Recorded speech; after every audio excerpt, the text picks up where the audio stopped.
लग रहा है। शासन प्रशासन ने कभी ध्यान दिया? कभी नहीं ध्यान दिया। क्यों नहीं ध्यान देते हैं?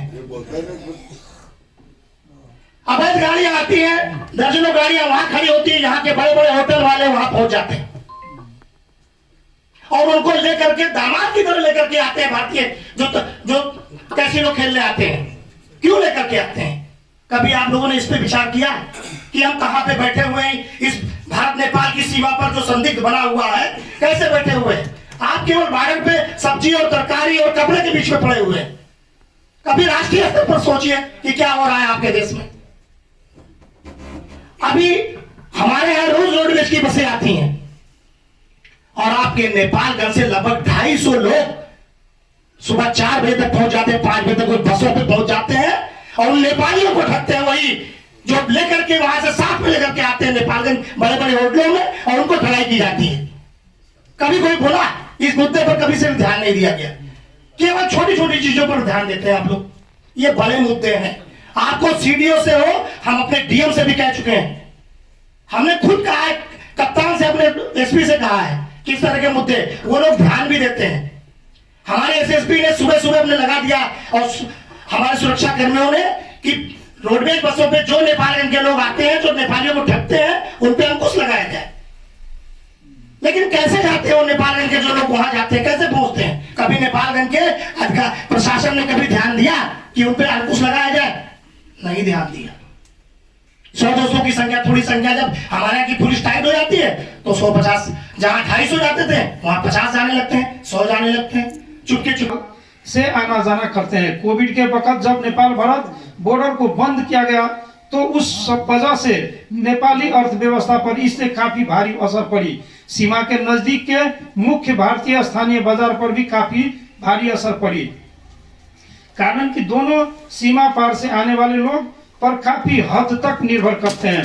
दोनों देश के बीच संबंध प्रकृति से पैदा हुए हैं और साझा इतिहास, संस्कृति, धर्म और सामाजिक मूल्य से पोषित है। इससे उन हजार लोगों का जीवन प्रभावित होंगे जो सामाजिक, सांस्कृतिक, धार्मिक, आर्थिक और आवागमन है, उसके रिश्तेदारों से भेंट घाट एवं पारिवारिक, सामाजिक, आर्थिक कार्य, तीर्थ यात्राएं और दैनिक खरीदारी है। भारत में बहुत कम संख्या में मधेसी कार्यरत है, उनमें भी अधिकांश की पहुंच निचले स्तर के श्रम बाजार तक है।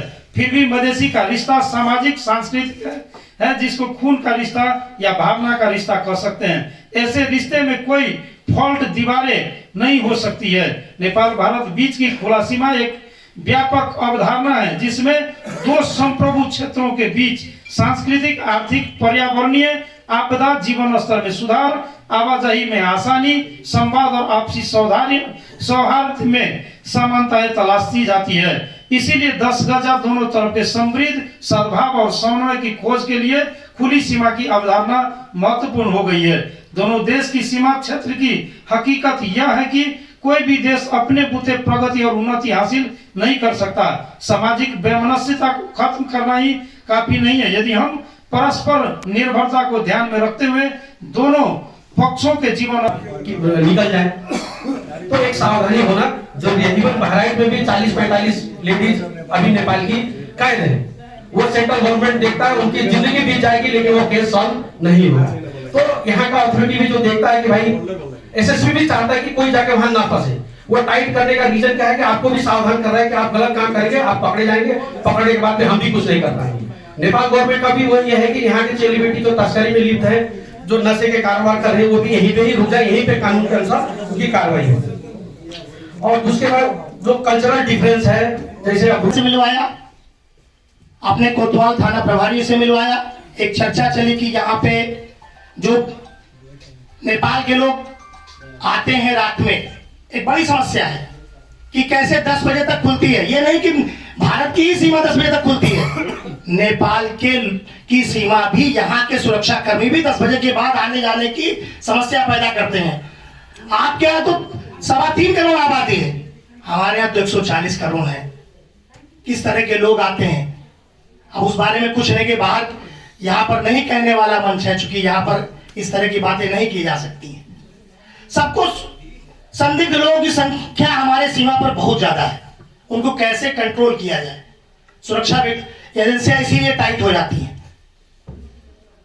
अब अभी हम आ रहे थे, आपके कार्यक्रम में जो समय दिया गया, रास्ते में हम फंस गए अपनी गाड़ी से, और अगर संपर्क ना होता तो हम अभी 1 घंटे और लेट पहुंचते।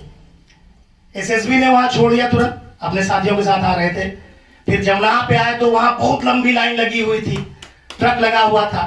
फिर वहां किसी तरह से निकल के आए, जल्दी जल्दी की पहुंचना कार्यक्रम में। फिर वहां फिर सुविधा बनवाए, फिर यहाँ पहुंचे। तो 1 घंटे पौन घंटे तो हमें समय लग गया। तो एक बड़ी समस्या है। इस आवागमन समस्या को हमारे यहाँ जो आईसीपी भारत नेपाल की अभी उसका शुभारंभ भी हो चुका है। यहाँ सारे प्रबुद्धजन मौजूद हैं, सबको मालूम है इस चीज के बारे में, लेकिन वो आईसीपी अभी तक चल नहीं पाई है। हमारे हाईवे बन गए हैं, हमारे 6 लेन बनने जा रहा है, 8 लेन बनने जा रहा है। हमारी तो सुरक्षा व्यवस्था की इतनी ज्यादा व्यवस्था की जा रही है कि और भी बड़ी बड़ी एजेंसियां, एसटीएफ जैसी संस्था की अभी ऑफिस बन गया है हमारे बाबागंज में। जो संदिग्ध लोग हैं वो ये लोग ध्यान रखें कि संदिग्ध लोगों पर बड़ा अटैक होने वाला है भारत की तरफ से, चाहे वो भारत के हो चाहे नेपाल के हो। तो सुरक्षा व्यवस्था दोनों देशों के लिए महत्वपूर्ण है। अगर हमारी सीमाएं सुरक्षित है तो छोटी छोटी समस्याएं तो आएंगी, खाने पीने की समस्याएं हैं, कभी आने जाने की समस्याएं हैं, वो समस्याएं तो छोटी समस्याएं हैं। लेकिन जिस दिन विस्फोट होगा तब क्या होगा? जब हमारे आपके बीच में व्यवस्था डाल के लोग दूसरे लोग फायदा उठाएंगे तब क्या होगा? ये एक महत्वपूर्ण विषय है, इस पे चर्चा करना चाहिए। छोटी छोटी समस्याएं तो हम शासन प्रशासन यहाँ मासिक बैठकें होती हैं, भारत और नेपाल के बड़े बड़े अधिकारी बैठते हैं, हमारे यहाँ डीजी स्तर के लोग बैठते हैं, यहाँ के बड़े बड़े डीआईजी डीजी बैठते हैं। आप लोग वहां तक अपनी बात पहुंचाइए, उन तक पहुंचाइए अपनी बात कि कैसे इन समस्याओं को समाधान निकाला जाए, कि जो समस्याएं आ रही हैं उनको कैसे सुधारा जाए। भाई हमारे आने जाने में आवागमन में तो समस्याएं हैं, क्योंकि आबादी बढ़ रही है दोनों तरफ और लोगों की मांग भी बढ़ती जा रही है।